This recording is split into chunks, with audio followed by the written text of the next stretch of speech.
it's a pleasure to meet you. Pleasure to meet you. I'm a big fan. Okay. This film is tremendous. Like, I love everything that you guys accomplished together. Oh, great.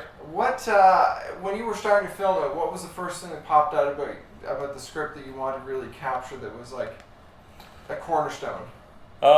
Two things really. I think there was obviously the sense of humor. I love the banter. I love the familiarity. You know, just that idea that two people are sort of drawn to each other through a shared sense of humor. And I thought it was a trick that a lot of romantic comedies had, a very simple trick that a lot of romantic comedies had failed to see, is that, you know, many times they're neither romantic nor funny. And I think what Alon had done a great job of is sort of letting the comedy sort of fuel the romance. You know, and when you're attracted to somebody and try to want to get in their pants, you try to make them laugh. You know, that's sort of the essence of flirting. So I think he captured that beautifully. But I think emotionally the script had a great slow boil to it, where I really cared about the characters because it made me laugh, because there was sort of a simple structure that was very well executed. There wasn't a lot of sort of fringe elements or wacky sort of screwball comedy things that went into it. And by the end of the film, I was really rooting for them, or the script, I was really rooting for them to come together. And I thought, this is a real challenge for me to make sort of a quieter, a little bit more patient film than sort of my previous films. And I really embraced trying to make something totally different than I'd done before.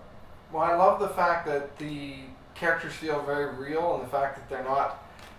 You expect the roommate to be a blundering idiot, and you expect them to not have any wisdom, but it feels to me like even he contributes quite a bit to, you know, Wallace's story. Yeah, I mean, these secondary characters always sort of function, sometimes they can be quite broad, and, you know, I wanted these characters to have a history, to have even sort of Sarah Gaden's character brings so much to the table, and she's in for one scene, you know, and because I think they all help to inform your main characters and give them more depth and shading, and you know, having all this great cast we put together really made that job quite easy for me. Well, and the other question I have is, in terms of Toronto, what part did filming Toronto take for you? I mean, personally, I'm wondering if you think it affects the story, because one of the things is it's ever present. It always feels like it's there. But yeah, I love how beautiful it's filmed. But did you feel affected how you're presenting the story at all? No, I think it just gives it context, and it gives it.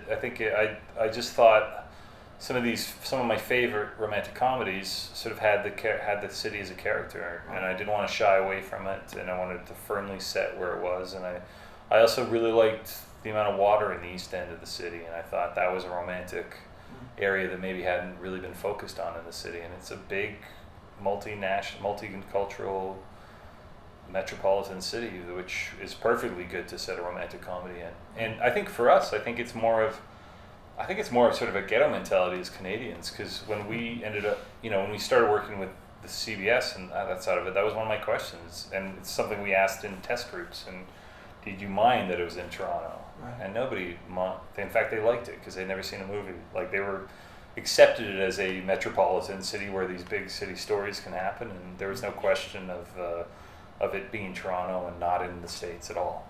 Was there anywhere specifically you wanted to film that you pushed for, or that just kind of naturally fit in for you?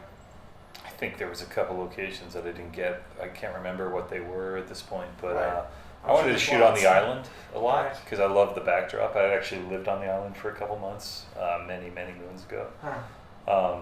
But the logistics of actually shooting on the island has probably destroyed that. But no, I pretty much got where I wanted. I really liked, our production office was in the East End, and the film was set in the East End, and I just wanted to, I had locations scout on my feet and just try to find these nice pockets that had interesting stores or locations and try to feature them as much as possible. That's cool. Yeah. Well, and working with Daniel Radcliffe, I understand he's funnier than even maybe you guys expected?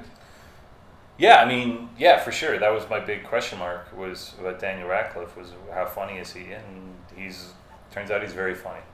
He's great. He's self-deprecating, doesn't take himself too seriously, which he has all the reasons in the world to.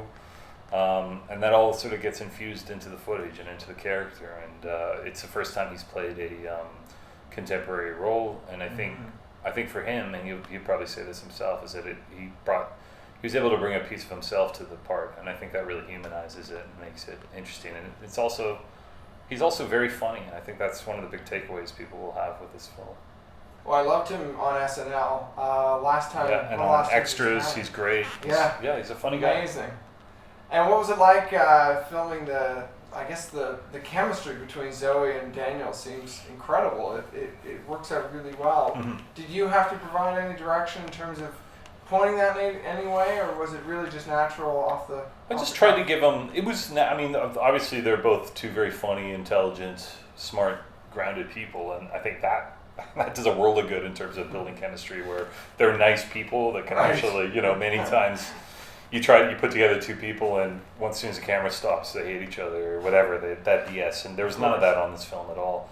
And as a director, I just tried to make sure that they had the time to actually to improv, and they had the time on set to sort of infuse it with their own character, because it's many times the sort of mechanics of making a film become paramount, and it destroys that time that I think is so valuable, just to let actors act and improv and have fun, and also very open to adding their own jokes or changing lines or whatever they want to do. And I think all of that stuff, including sort of creating the right environment on the set, feeds into that sense of chemistry.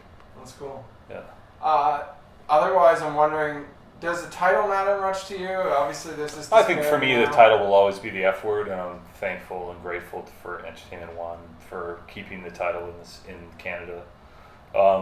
But I'm also not a marketer and not a distributor, and I understand why it had to be called What If, and supportive of that title as well. Well, I think it will be interesting too to see how audiences respond. I think it's just another thing to talk about. I don't think it hurts at all. I think it helps the movie actually in a way. I think it's kind of a cool draws factor. attention to it. Yeah. Yeah. My last question is, I heard something about the fact that the ending was changed. I didn't get to see the previous cut. What did you change, and what was the reason? We just added. It was more of an epilogue. We just added more to the ending, where the ending was quite open-ended before, and I try not to ruin it, but and when we sold the film and then started doing more test screenings in the States, we kind of got this idea, and CBS had pointed us towards it, that maybe the story needed a bit more closure, and we needed to tie up a few of those loose ends in the story, and they were right. It's I think it helps for sure to see a little bit more continuation of the story. Not a lot, just enough to know what happened to them and where they ended up. Right. Yeah. That's cool. I think people have invested in the characters, so they want to know. It's natural to wonder what happened to them.